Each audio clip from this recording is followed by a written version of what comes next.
ఈ రోజే డౌన్లోడ్ చేయండి. మీ ఫేవరెట్ షోస్ చూడండి.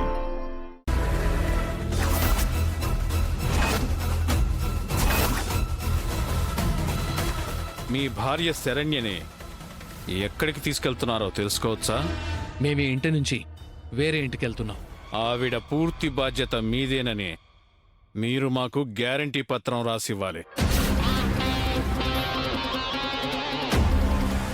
ఇదేం ట్విస్ట్? మా దృష్టిలో నువ్వసలు రెస్పాన్సిబుల్ హస్బెండ్వే కాదు. నిన్ను నమ్మి నీ భార్య నీతో వస్తుంది అంటే అది ఆవిడికి ప్రాణహానితో సమానం. తన పూర్తి బాధ్యత నాదేనని రాసి సైన్ చేయండి.